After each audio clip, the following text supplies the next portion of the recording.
Hello, my friend, wherever you find yourself in space and time. Today, we are making sense of threats to online free speech with my good friend and digital rights expert and community agitator, Heather Burns. Heather. Hello, Morton. Now you can actually see me too. I can see you. There we go. So, Heather, first of all, tell the people who are tuning into this where in the world you are. I am in my living room in Glasgow, Scotland. Glasgow, Scotland, with this very thick Scottish accent you have. Makes it hard to understand what you're saying. I just generally hold up a whiteboard of what I'm saying. So you're obviously not from Scotland. No, based on your accent. I'm very Scottish. And the whole world will be here very shortly for COP26. And that's a very interesting thing that's happening here. So you'll all hear about Glasgow soon. So Heather, the reason I have you on the show here is because you have been working with digital rights for a very long time. And there are a lot of things happening around digital rights recently, both in the public and also in the political arena. And you're focused heavily on the political side of things. So I wanted to bring you on to have a conversation around what is happening and how it impacts the people who work on and with the web. Well, obviously, there's been so many things happening in the ways that our society has changed and the way that we've changed. Social media has been a sort of petrol on the fire for it, but it's also all the shifts we've had in our society past couple of years, pandemic, Brexit, Trump, you name it, any number of issues. And the bottom line is the web we work on, we build is barely recognizable from the one we all started on. And in the context of the ways that the tools we build and use can be misused to hurt other people, this is something that politicians have been looking at quite intensely. And politicians want to propose solutions to it, so they do. And really over the past 2 years of my life have been taken up by one single bill in my professional work, and that's the UK's draft online safety bill, which purports to be a means of, the literal political tagline is to make the UK the safest place in the world to be online. And then rainbows will come out of the clouds and unicorns will, Sounds like a laudable goal. But the devil is in the detail. And the reason you popped into my head about this is because the UK's openly said they want this to be a world-leading piece of legislation for other countries to follow. And now Canada is following with their own online safety bill. But again, the devil is in the detail. And they're rushing to copy and paste this before the details have been sorted out and we fixed all the problems over here. So there's absolutely no denying that social media and online abuse and any number of issues are some of the most serious problems we have in our society, and that they affect people on a deeply personal level, and we need to do something about them. However, it's getting it right and not making everything worse, whether that's poor freedom of expression or privacy or any number of issues.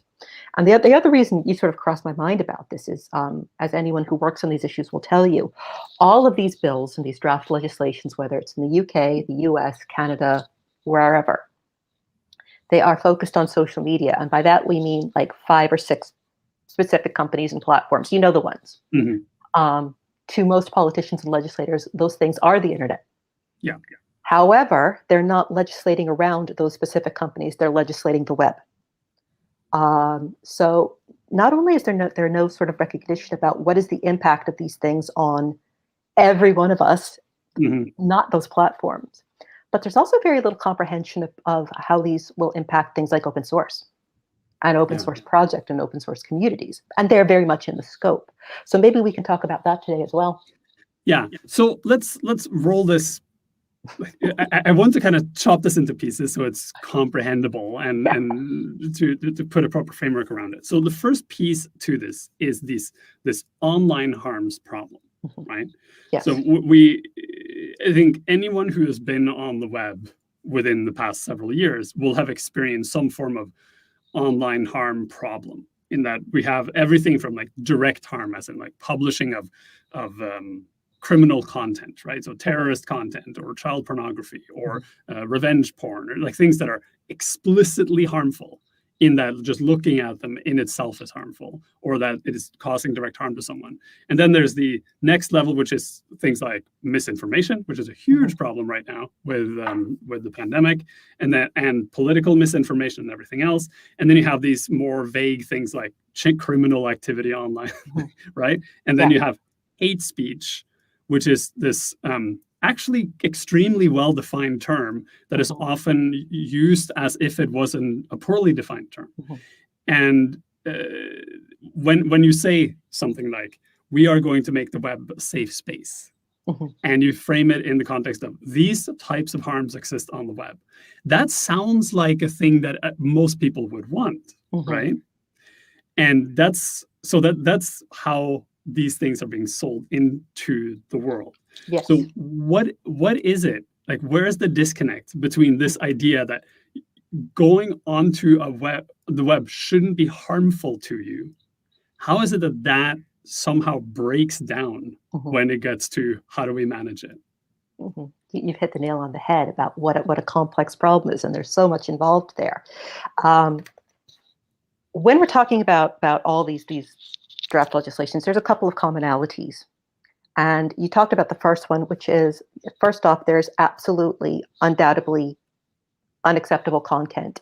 In the sort of political sense, that means terrorism and CSAM, which means child sexual abuse and exploitation. So I'm going to pull you up, actually. Don't ever use the term child pornography, because pornography is consensual. I get it. I get it. So there are very strict rules universally on terrorist and CSAM content. And all of the legislative solutions we're looking at are quite correctly trying to deal with these. Now, most platforms, whether it's social media or whatever, will have means of detecting and locating this material. There's the U.S. National Center of NCMEC system. There's the Tech Against Terrorism project. So obviously, there's always going to be that material that slips through, but the processes are better than you would believe. So the question is, how do we deal with that? So that's that sort of explicitly unacceptable legal conduct. Then we get into the next tier, which is objectively harmful. As you said, things like hate speech, incitement to violence, racial abuse, and how these things are dealt with. It's been difficult because most of the platforms are American, which has a very, very strong First Amendment tradition. But the problem is that got exported to countries that have different means of dealing with these things through the rule of law. It doesn't mean that they don't value freedom of expression, but there are certain things you cannot say in certain ways. So it became a situation where content moderation terms and conditions, which were very much being written by platforms, making up the rules as they went, became de facto law. So all of these political processes are trying to get to grips with, okay, how do we deal with hate speech? How do we deal with racial abuse? How do we deal with incitement to terrorism when one person's incitement to terrorism is another person's political speech? One person's hate speech is another person's valid political speaking truth to power, holding people to account. And who is the judge? Yes, and who is the judge of that? And whether something is speech or hate speech. Yeah, and we'll come back to that later. And then the third is that really subjective gray area, which is the UK term is subjective, legal but harmful. Americans call it lawful but awful. And in the sort of worst approaches to dealing with these things, which I'm sorry to say we're seeing here in the UK, it's basically anything that could offend anybody for any reason. Now, we're not even talking about like serious hurt here. We're talking, you offended me. And this is how we get into the sort of cancel culture debate, getting wrapped into this. So, for example, the UK's draft online safety bill, deals with both that explicitly illegal content, but also legal but harmful. So the whole scope of everything we do online, content, what we write, contact, who we talk with, content, everything we do falls into this. I've been working on this for 2 years, Morton. Uh, The Canadian bill, interestingly, only deals with kinds of explicitly illegal content. So that whole subjective thing is out the window. So might right be there, a North America versus Europe type. Yes. Well, we're not in Europe Atlantic anymore. split kind of situation. Thanks for reminding me that we're not in Europe anymore, Morton. So right there, you have a difference that one country's approach to this wants to bring in even this chat that we're doing right now. Seriously, would fall into the scope of the regulation. Whereas the Canadian, it's like, how do we focus on that? Another key difference is, what are they looking to regulate? Now, we talked at the beginning about, what are the positive functional solutions? How do we do this right? The right way to do any of this is to look at amplification, promotion, business models. How does the utter crap out there end up the front of everybody's feeds? Is it business models? Is it algorithmic design? Is it ad tech promotion? How have we created these companies which are just anger machines? And I think we all watched in horror on the 6th of January. That was like the culmination of business models built on. It was like algorithmic. Yes. What is it called when you have a lot of people who act like a group? Lemmings? I don't know. No, it has a term. I just can't remember it. But it's like, we'll both think of it. You watched it and you go, this is like you said, literally not intentional by people. This is an algorithm that has made people think that a thing is happening to the point where it happens. And it's January 6th is not the first time that happened. And it will be I remember watching the same thing happen in the protests in Egypt, that people in North America were sitting there egging on people in a different part of the world and saying, you should go out and protest because it's safe, right? And then it became a thing that happened because there was all this influence from elsewhere. So it's a phenomenon. We should be talking about how do we deal with those problems through, like, what we just talked about, algorithmic approach, business models. Instead, what we're talking about is the micromanagement of speech and content and conduct, so that everything we say, every tweet we make, every blog post we do becomes subject to a scrutiny process. Is this harmful? Is it awful? Could it hurt someone's feelings? Does it fall within a term of service? And this is one of the things that has kept me up at night about the UK's bill, is that it aspires to put obligations on anyone running an online service, whether it's the biggest social media or just like a one-woman business, a one-man business. If that service they're running carries user-generated content, they're going to have all these obligations about legal, safe content. And when you read through, as I did in my previous professional capacity, every word of this bill and every obligation and every safety and risk assessment everyone's going to have to do over legal content, the only logical outcome of that is what scholars in the field refer to as collateral censorship, which means you just take everything down, because everything is subjective and everything is going to get you in trouble.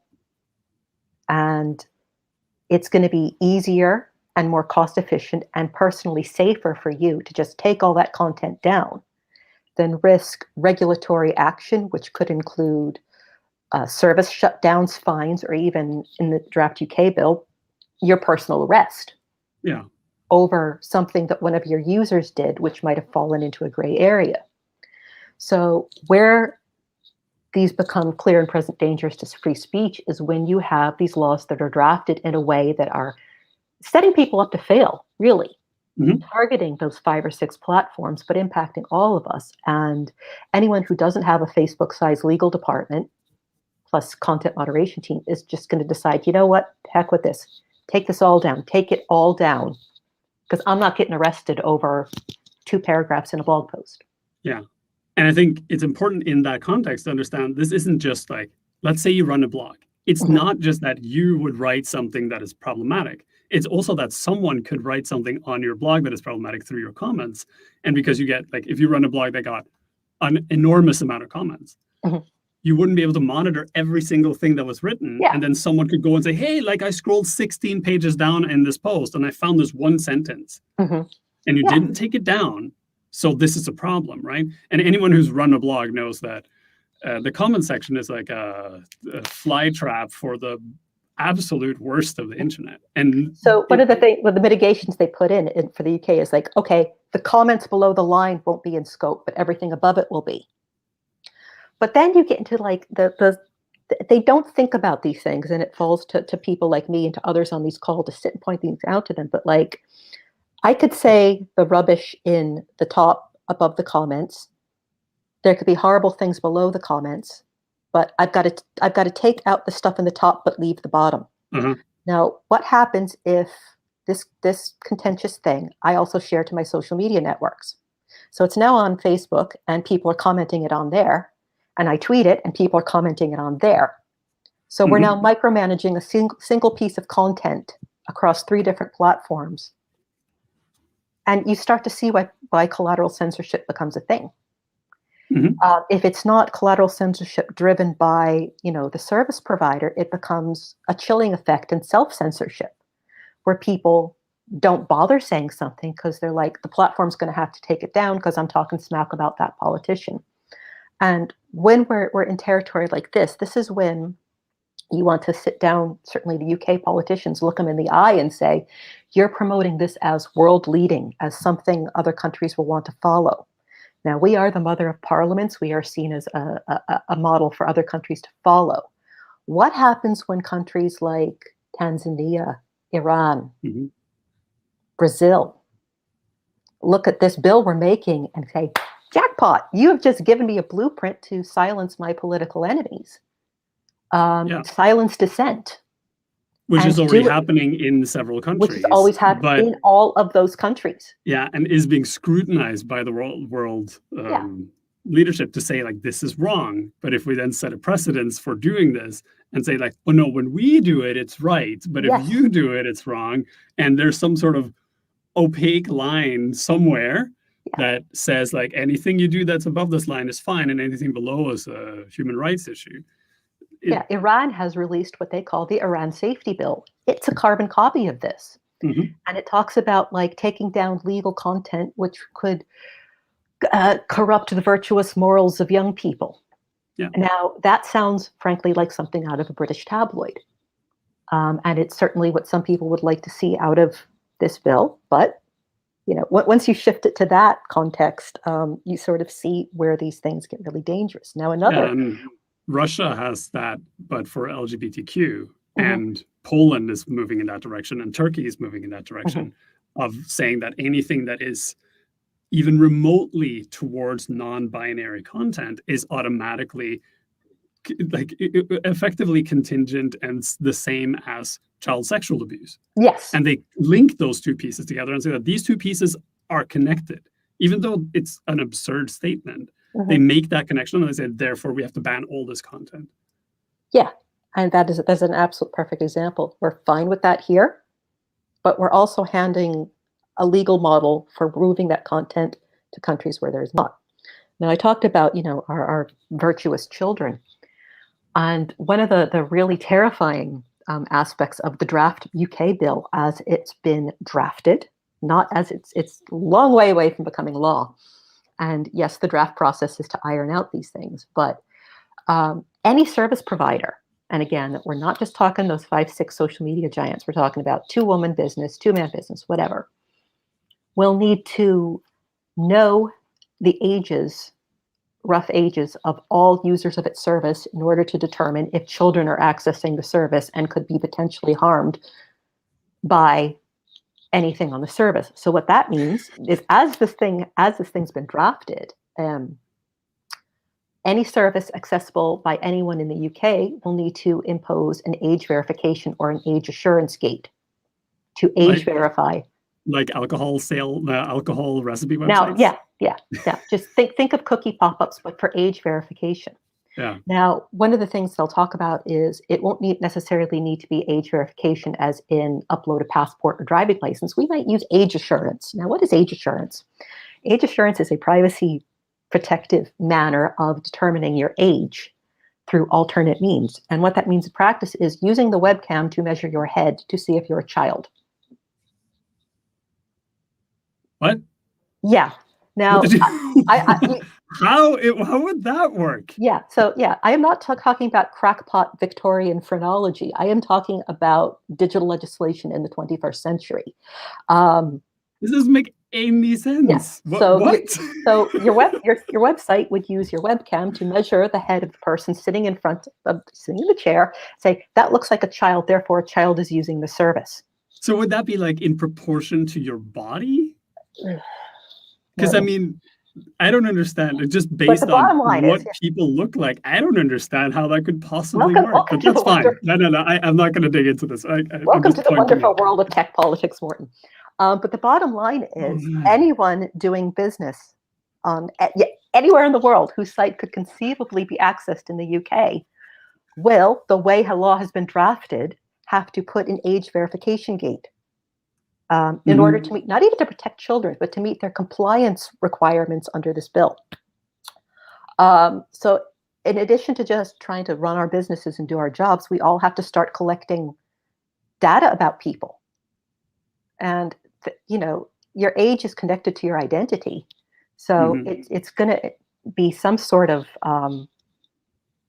driver's license, passport, credit card. Now, you get a lot of vendors coming and saying, we have a solution for that, in which case every business owner in the UK has to contract with a third party and start making age verification part of their business model. So sorry to derail you here, but this connects with another conversation that's been that was really active in Canada a couple of years ago. So just background, and I'm sorry, this is disturbing content. Several years ago, several young women in Canada took their own lives.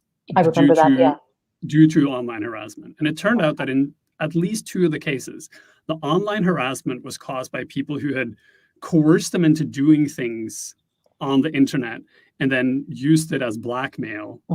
And it took years to figure out who was responsible for this. It turned out that it was a single person in Holland who had done this to people all over the world, and he ended up being prosecuted. He actually got extradited to Canada recently to go through court system, but this was like 15 years ago. Part of the conversation that came out of that was, why is it that we can't have some sort of universal identity system on the internet so that you can't be anonymous? Right? And it's another one of those, just like protecting people from direct online harm seems like a good idea on the surface. You also have this idea that making everyone actually be identifiable online in some way, even if it's, not publicly, but so that it is possible to say the person who did this online is this person over here. Why is that a problem? So first thing I'll say is, we had our own sort of run-in with this. You may remember Euro 2020 a couple months ago, the football tournament, and some of the England supporters received horrific racial abuse immediately during and after that. And this just sort of rekindled the whole debate. And I think Twitter said the percentage of people who were identifiable, even though they were using anonymous accounts, was astronomical. I think it was only single digits of people who were not identifiable, and there have been tons of arrests after that.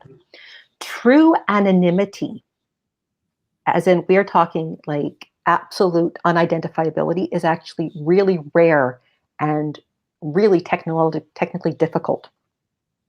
It is your average knuckle dragging troll is not going to have the technical nous. There are already numbers, certainly here in the UK, there's already a number of legal means in place to locate and identify people. That's either through the Investigatory Powers Act, it's legal provisions such as the Norwich Pharmacal Order, it's the cooperation that happens between law enforcement and services every day. Not saying it's perfect, but this notion that everyone who does everything wrong online is somehow living in the matrix is highly false.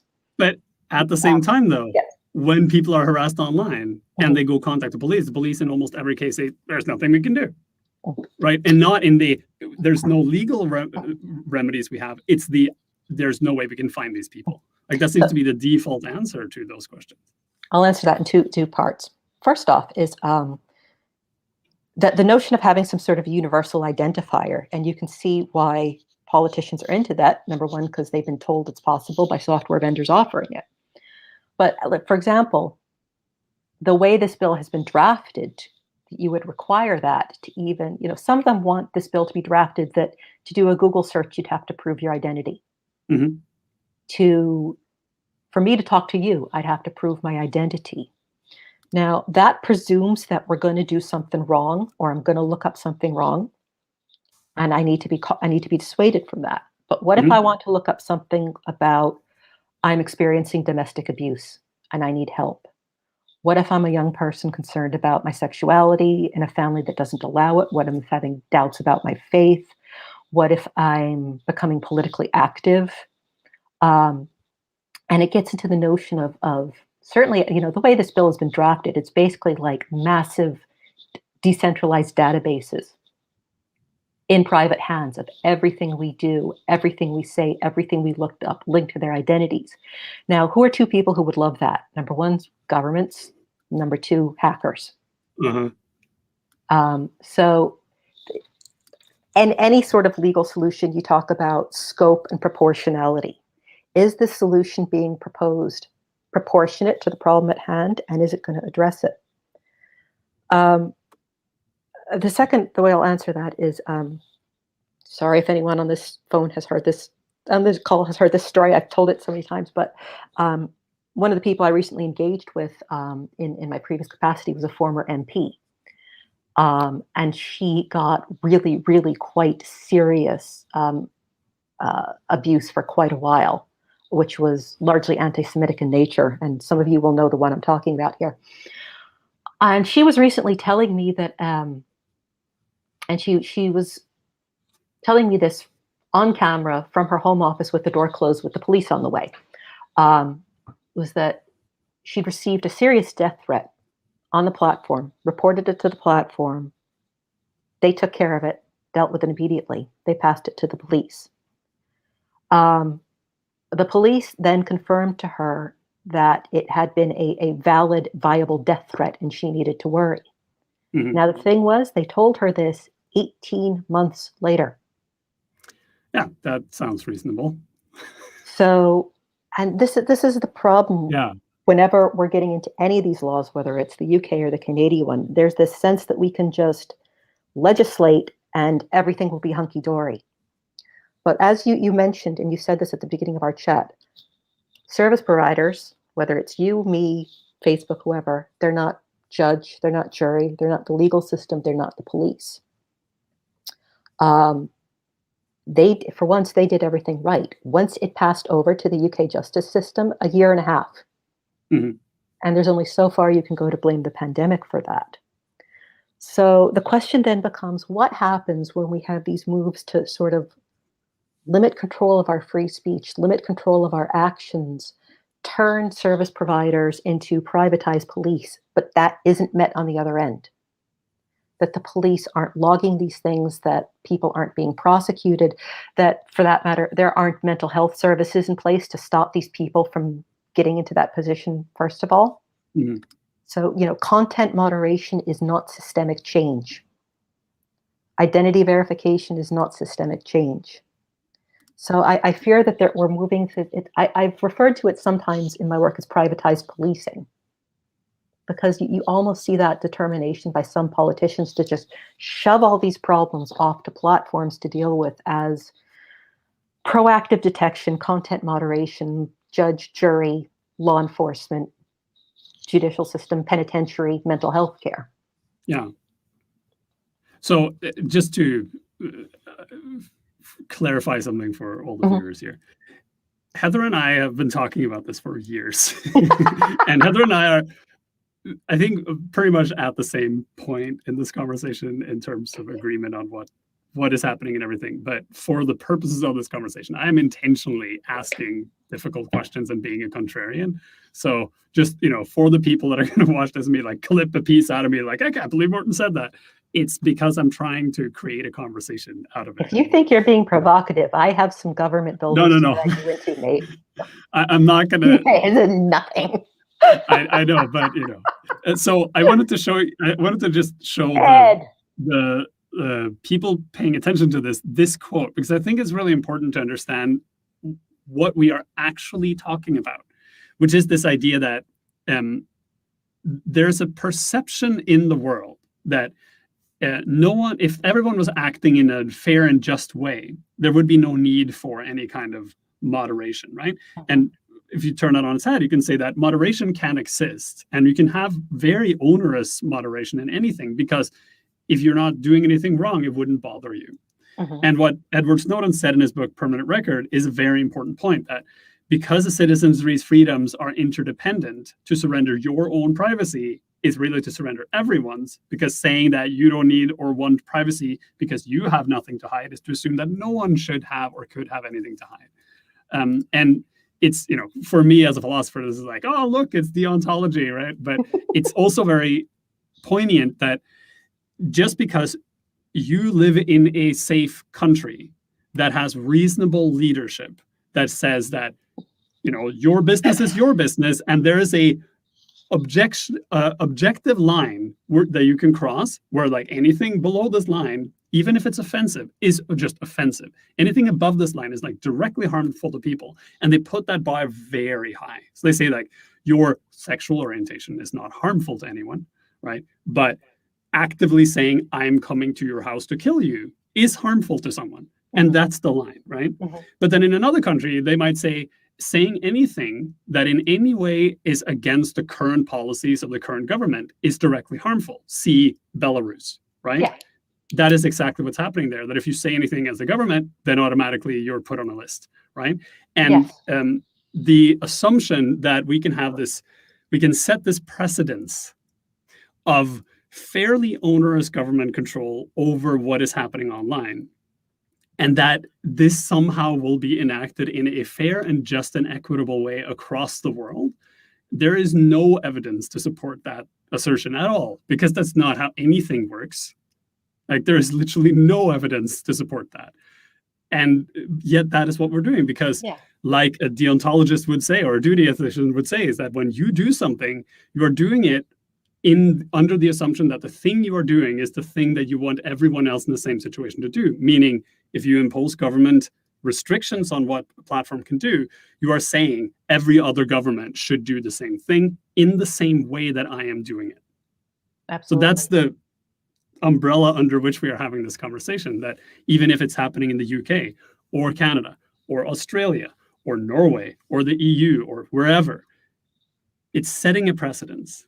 And right now we have like basically two precedences. We have like the Western model, which is what we're talking about. And then you have like the extreme case that everyone always points at, which is the Chinese model. And the crazy part is, I feel like the Western model is slowly getting closer and closer to the Chinese model, but they're always pointing at the Chinese model and saying, this is a terrible idea. We should never do this, except maybe like 8 parts A, B, C, D, E, F, and G, not H, but all the other things are okay. Right? Well, I have heard one of the drivers of the UK's bill saying the Chinese bill is an inspiration. And, Mike Masnick from Tech Dirt, when he looked at the first draft, he was like, this is the Great Firewall. So the job of people like me, people like others on this call, is like, how do we get that right? How do we get that balance? How do we stop that person who says, I'm coming to your house to get you, in the same piece of 235-page legislation, which is going to stop someone from sharing their political opinions against the government or whatnot? And we are still not there yet, 2.5 years into this damn thing. So I want to ask you this, because you brought this thing about how if you legislate for, say, the big five, right? Facebook, Twitter, LinkedIn, where we are now, all these other things, then the legislation, either you'd have to like box them off and say this legislation only applies to these particular services, in which case they would all be like, absolutely not. or you would say it applies to everyone. But then someone will come back and say, sure, it's a problem for mom and pop who sell t-shirts who have slightly offensive content, like maybe religious content, and then some governor is like, no, this is offensive, it should be banned, and then it becomes a big problem. But at the same time, there are private providers, like something that's been in the news recently about bounties on people who perform reproductive health services for women, who are the same type of sites that are performing under that umbrella of like open source. I mean, they were using WordPress on an open source platform. They were on an open source host that a lot of WordPress users are using. So they were like under the I'm just doing this because I can type thing, but what they were doing was harmful. Yeah. Right? So in that context, there's like the thing that is formatted for preventing people from being subjected to harm through the big five can also happen on like a little open source thing, right? So there needs to be some form of way of dealing with this, but it cannot be this is a very difficult problem.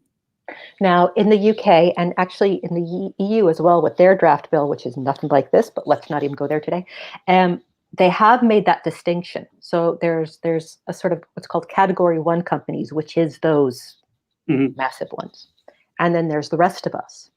I was in a parliamentary roundtable where the sort of compliance obligations on everyone in that second category were raised. And one of the bill's proponents says, we need to bring all companies into the scope of this law because OnlyFans has 26 employees. And it tells you what you're up against when someone's idea of the average small digital business is a consensual porn site. Think that's a very telling comment for someone to make. And you're absolutely right. Certainly in the privacy context, Cambridge Analytica had like a handful of employees and look at the damage they did. So there is certainly an argument to be made for your size shouldn't exempt you. However, again, devil being in the details. In the UK example, any business in scope is going to have to do all these sort of risk assessments. A lot of paperwork, a lot of bureaucracy. And what's interesting is that, again, politicians think of this as being a five company thing. They wouldn't know open source if it hit them in the face. So there's a question of, does this bill apply to open source projects as well? Oh boy, and the answer is yes. So let me give you two examples of how law of unintended consequences this bill is going to hurt open source projects. Most of them will have a repo of some sort. I have many. Yeah, where the files are kept. This may be something like GitHub, or this may be something like a project track, like WordPress and Drupal have. Well, that is a public-facing site where content is shared. And you could be using that to share terrorism CSAM, so it falls under the law. So any repo that is going to be accessible in the UK will need to put in age verification. So you know who the people are in case there's a young person accessing your repo and someone might be doing a terrorism through a track ticket. But that's not the worst of it. One of the things we are not happy about this bill is this move we're seeing in a lot of countries. I've not looked at the Canadian one, but the UK one will certainly require any service which has a substantial presence in the UK to appoint a UK representative. Now, that is someone in the country who the government can come in and bang the table to and say, why aren't you doing this? On a normal situation, it would be a good thing to have an in-country rep just to make sure that the business is running along smoothly. Certainly for things like the privacy compliance, you would want that anyway. However, again, we've got open source projects. So then who becomes the Drupal project's UK representative to be called in by the UK government to get pulled up about why isn't the Drupal project doing this? Now, again, let's go back to our conversation about how bills like this are interpreted by countries with less positive intentions. The scholarly literature and in academia refers to these sort of clauses as hostage-taking laws, because it goes from being the person you call in and bang on the table to be the person who gets arrested. Yeah. Who as the representative of the service which is breaking the law, whether that's, just your imagination can run wild, but it could be like the lèse-majesté law in Thailand. Yep. And all of a sudden, a project representative is being brought into a prison because, per the law, he is the person accountable for the project in that country. So who is the person who is willing to go on record as the UK representative who would get called in by the politicians or even by law enforcement for the way a member of the public misused their service or product? Right. It's not that you did anything wrong. It's that someone out there misused your CMS, and all of a sudden you're the one who has to answer for it. Yeah, and to a degree, I mean, there's like two prongs to that are tangential. One is that, I mean, that already kind of happens, right? Like if someone were to post terrorist content on blogging sites, right? Not like just their own blog, but that blog is hosted under a larger platform. I mean, this happened in the UK, right? And it was brought up in Parliament that someone had like terrorist content on a WordPress.com blog somewhere, right? And then Automatic took it down, right, as they should. But there was a whole like conflation about like, well, how do they moderate? And there must have been someone representing that project that had to go, that was called in to say, like, how are you dealing with that? And that's fine because it's a big commercial enterprise. But whenever the two of us talk about this, I'm always really concerned that who is at the table in these conversations? Absolutely. And how is open source represented in these conversations? I mean, this is not even something on politicians' radar. They don't understand it. Who is doing it, right? Like, yeah, exactly. Just be very frank about this. Nobody. Who is at the table in these conversations right now? GitHub. So Microsoft. Well, no, GitHub has their own public policy team. But are they even aware of this? I don't know. Because most public policy teams are based in the UK, or the US, excuse me. And I talk with a lot of, or I did, my previous capacity, talk with a lot of people in a lot of different companies. And what they said is between the DSA, which is Europe's big platform law, which is coming up, and Brexit, they're not even thinking about the UK. All their staffing and resourcing is going to Europe. Right. That is where they are literally hiring people, because that's a stable trading block of 500 million people.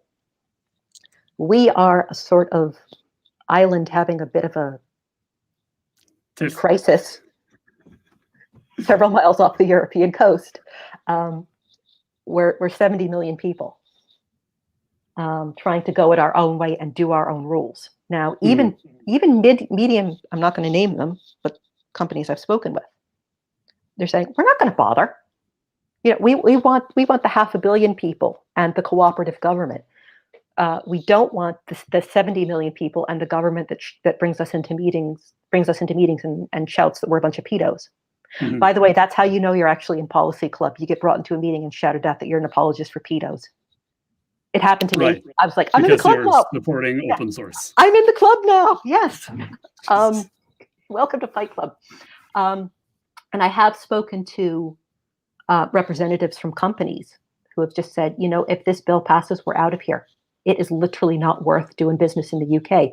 We will dump all of our UK customers. We will block the UK at IP level because we don't have to deal with this crap.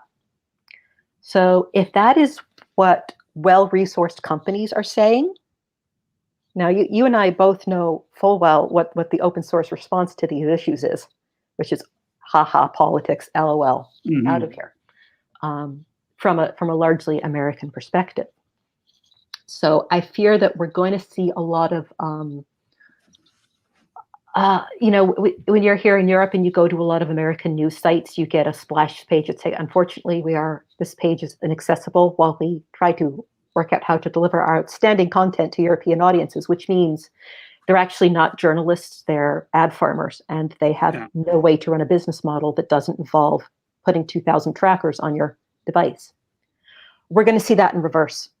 So we're going to see a lot of like, this service is not accessible to Canadians, or this service is not accessible in the UK, because the laws that were meant to fix problems and make the web better are so impossible, have done such a good job of setting people up to fail and carry so much risk, which in the case of a hostage-taking law is literally that you get put in jail for a user blog post. Mm-hmm. Would you bother? I keep wondering if this is going to be one of those, you know how serious people take the cookie banner thing, right? I'm vaguely aware of that, Morten. And how people take the whole like GDPR thing super seriously as well, and like totally comply with it, and accessibility guidelines and all this stuff. Is like, the web community is amazing at going, oh, look, legislation that I don't care about, therefore I'm just going to ignore it, or like do what I think is the absolute minimal, which in reality is not anything. It just looks like you did something, and then hope and pray that no one ever points it out and actually makes a deal with it. And I feel like the way, based on historical data, this is how a lot of the tech community that is not these big companies with endless money and large legal teams will deal with this. And then the question becomes, is that then going to become a huge liability problem for people who just run small businesses? Well, it's going to depend a lot on the regulator. I mean, there will be a regulatory authority enforcing this law. Anyone doing business in the UK is going to have to pay a fee to them, same as you pay your data protection fee to the ICO. And members of the public can make complaints, and oh boy, is it going to be ugly as hell the first 36 hours of this law being in effect, and everyone with a grievance or a grudge or a cancel culture starts forwarding their pre-filled arguments to the regulator about this site canceled me because it didn't let me rant about. Right, because I was looking at the Canadian one. You've kindly sent stuff to me to read, and I actually did read it. It was so long. The guy who used to work in politics. So in the Canadian proposal, one of the key components is this 24-hour action that, to my reading, basically is if someone reports something that falls under one of these 5 harms that they define, or is assumed to fall under one of the 5 harms, then the provider, so the service on which this was posted, has 24 hours to take it offline, or they are then held liable for the content, right? And that is what you were referring to as this consensual censorship part, right? That collateral censorship. Yeah, that collateral. The provider, the onus will be on the provider to overcorrect for reporting. To basically say, like, we have to assume that every single report, if it passes some minimal bar, has to be automatically taken down, and we have to overcorrect, because otherwise we will be in like massive legal trouble. And considering the number of reports that are being filed on everything all the time, it would be impossible to automate, because there's also this assumption that automation will solve everything. It's it's kind of interesting to read, because it literally assumes this magical ability of AI to solve this problem. And meanwhile, all the tech people are sitting there going, you know that AI is causing this problem to begin with, right? Like, this isn't... There's 2 problems with any sort of time limit for takedowns of content.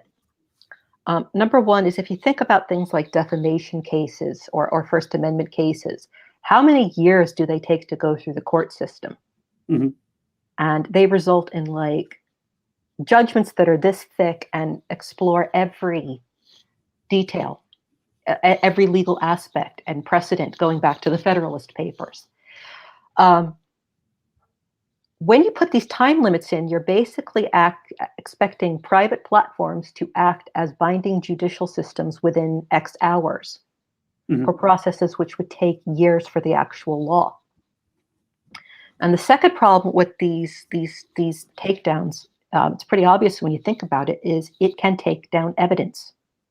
And the question can be, is this platform preserving it Is it passing it to law enforcement, or is it just taking this out? Now, the colleague who is the former MP, she was very keen. She does not want any of the crap said about her or to her taken down. Number one, because it helps form the evidence, and number two, because she can't trust law enforcement anymore.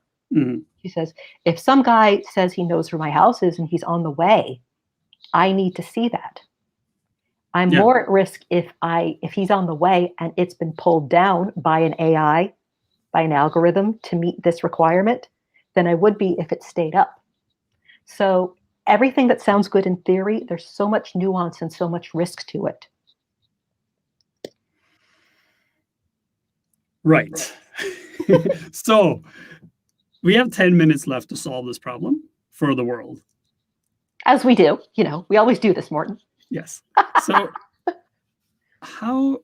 where do we go from here? What are the rational next steps for us as random people and for the politicians who have been elected into parliament who need to solve this problem? I mean, if I had to make three requests to politicians for the sake of, policy people who are really starting to incur head injuries from banging their heads on their desks all the time. Number one, it would be regulate reach, not speech. Regulate, look into business models, look into funding models, look into algorithmic promotion, look into how this stuff goes where it does, rather than forcing a sort of privatized micromanagement of private speech, private engagement, private actions, which can only result in censorship. Number two is, I would say, what is illegal offline should be illegal online, and vice versa. We can't have a two-tier system where if I threaten to kill you on the street, that's illegal. If I threaten to kill you here, that's illegal. It shouldn't be that it's different here or different there. Right. This is the speech is not act. Yeah, and we certainly don't want to have what we're heading towards, which is that governments and regulators make laws with thousands of pages of guidance of how you should micromanage all of these transactions and interactions that happen online, but that wouldn't be applicable in the real world. That makes sense? Yep. And the third thing I would say is that, what's legal offline should be illegal online. And number three is that just deal with the illegal stuff. Society's kind of falling apart right now, but this whole notion that we will ameliorate that through the moderation of our private speech and actions, which are subjective and legal, it's not working. It's not getting us anywhere. And it's just making things worse. Yeah. Your mileage may vary, but after 2.5 years of living in this legislation, I'm like, this is where we're going. Yeah. I think that it's important for people to just understand how a lot of what we're seeing online is a symptom of a larger problem in society in general. The online world is not a separate world that is disconnected from what is happening in reality. And I mean, you see that, I'm in Canada, right? And a couple of weeks ago, right before the election, we had this bizarre situation where a bunch of anti-maskers went to protest outside hospitals to protest, I guess, the pandemic. I don't know. It makes no sense. They were literally blocking the hospitals, right? And their behavior was a direct result of online algorithms promoting a type of content that guides them towards these sinkholes on the web, where if you fall into them, you're exposed to only conspiracy theories and nothing else, and it's impossible to get out of them. And the algorithms aren't doing that because the algorithms are malicious. They're doing that because they're only skewed towards just generating as much money for the platform as possible. And it turns out that building a pretty hate machine is a great way of generating money. So guiding people towards things they engage with, meaning they are angry at, will generate money. Therefore, the algorithms just go hey, lots of people engage with this content. And when they tried to, the platform started to moderate this, then the users just came up with new names for it, right? I forget what it was, but it was something equivalent to a school concert, right? Like they just came up with a pseudonym for an anti-vax protest that sounded completely fine, Yeah, right? yeah. And the only way you would know that what was going on was if you went in and you like read between the lines of what is actually happening here. But the AI can't pick up on it unless they somehow like literally go look at the people individually Yeah. and like what other content are you engaging with, and is there a high likelihood that this other thing you're engaging with might also be associated with that, or is it genuinely a school concert? I mean, I look forward to an algorithm trying to parse the way that Scottish people talk to each other. Have you ever heard us swear at each other?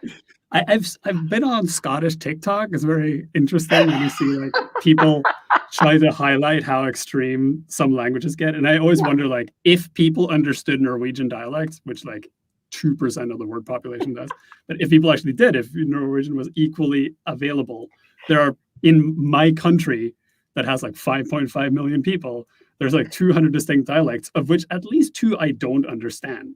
I think technically speak my language, but I truly do not understand it. And they will like talking to me will dumb down their language to make it available to like horrible Southerners like me from the country, right? Yeah. So yeah. And there was a really there was a story that cracked me up recently that gardening group got banned on Facebook because they were talking about their hose. Ah, yes. Can't be talking about hose online. And we laugh, but that's what happens when you get politicians. That is a very safe example of real things that happen. See them hose?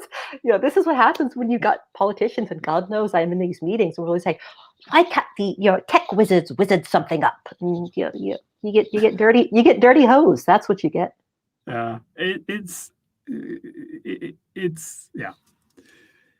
It's going to be very interesting to see how this plays out. And I hope that people, the people who watch this, I hope they understand that like we talk about this as if politicians are this other race of humans that has control over us mere plebeians who just like, the reality is the people who make these decisions are our elected representatives, meaning they actually are, technically speaking, incumbent, like their power is based on us giving them power.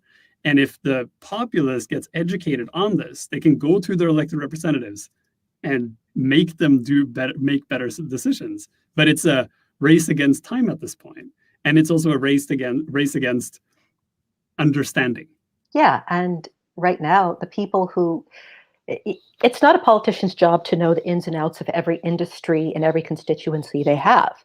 But right now, politicians are being super heavily lobbied by technology solutionists, software vendors, selling this AI, selling this age verification. That's who they're listening to. They are writing the briefings. They are lobbied up. They are doing their thing. And that is where they're getting their technical expertise from. They're not getting it from developers. They're not getting it from open source. So, as we've been saying for so many years, if you're not going to be at the table, they're not going to hear your voice. Yeah, and that's the other side of this. That if you work in any kind of web technology, especially if you are associated with any open source project, you have to realize no one in your open source project is having these conversations with the people who are making decisions, because by and large, open source leadership acts as if politics don't apply. And this partly is due to this idea within open source that open source is value neutral, that we just make software, and then what people do with the software is not our concern, which is it is an opinion you can hold. It's not correct, but it's an opinion you can hold and you can argue for. But more importantly, it acts as if software somehow is disconnected from decisions made about how it can be used. And the reality is, the longer we are not represented in the room, the more power we give to the people who are. And those people are the people that have a vested interest in making sure that open source does not exist, because they don't earn any money from open source, right? So when we're talking, like when I asked you earlier, who's in the room, like who's in the room in these conversations, it's companies like Facebook, who has a vested interest in turning the internet into just their company, companies like Facebook, right? And if they are the only voices speaking, politicians will only listen to them. And I can say that as someone who worked in politics, that politicians think if you don't show up to a conversation, it means you either agree with what they're doing or you have nothing to say. So, but this non-interference policy and non-interaction policy that open source projects is engaging in is tacit agreement to whatever happens. And when laws are enacted and they turn out to harm open source projects and open source people start complaining, the politicians will say, you didn't show up. How are you supposed to make legislation or even care if you don't show up to the conversation? So there's some work to be done in our community to make sure that we actually have representation. And that work involves convincing the people at the top of the pyramids that politics actually do matter and that not doing something is, quite frankly, irresponsible.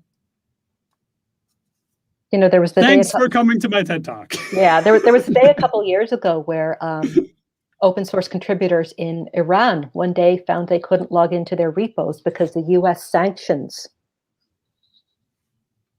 blocked it. Mm-hmm. And, you know, that really, to me, should have been a wake-up call. And the answer we got, was that's Iran. Mm-hmm. I remember I sent, because there was some project I was working on that only had a repo on GitHub. Mm-hmm. And I sent a message to one of the leaders and said, hey, we actually have an Iranian developer in this project who currently cannot access the project. And this is a huge problem. And their answer was, well, we don't have a better alternative. So, you know, Iran may seem a very far away, strange place, but this is not going to be a sort of them problem anymore. It's going to be ours. And it's going to be you who's locked out of a repo, or you who has to upload your passport to continue working on the track ticket you were yesterday, or you who has to take down a perfectly valid conversation because the government wants you to register yourself as the person who can get questioned by the police over something that someone who installed your open source software said. Mm-hmm. And I don't want the day that happens to be the day it gets real for people, but it will be. I'll leave David with the last word here. Heather and Morten, thanks for this. The concept of regulating tech, not the content, makes a lot of sense. I think for the people who are watching this, either now or in the future, you've provided some really important perspective to this conversation and also broadened it from being this weird political thing that is hard to wrap your head around into something meaningful. So I thank you for that. Is there anywhere people can go to learn more about this stuff and what they can do about it? I've done a lot of blogging and writing and media over the past year. I put a page on my site where I've got that, and I will go in and add some links to the Canadian law after dinner, and you can share that with your viewers. Yeah, I'll put it in the description of the event show in notes, the comment section. So that give us a couple of hours, folks. And we'll get that to you. All right. I think we'll end it here. Thank you very much for coming. Thanks for having me. Next time we're doing this like for real somewhere. Yeah. In the beer sometime in like 2026 when we are allowed to travel and things. Don't even joke you. And then we will actually meet over a beer and have this conversation. Absolutely. Maybe we'll invite other people into the conversation too. And could be more fun with beer, I think. Yeah. All right. Thank you to everyone who watched this. I do these making sense of things roughly every 2 weeks. If there's a subject that you would like to make sense of, or you would like me to find someone who can help make sense of, please send them to me. You can find me on LinkedIn. You can find me on Twitter. You can find me on the internet. I generally go under the name Morten because that's my name. Until next time, have a good day.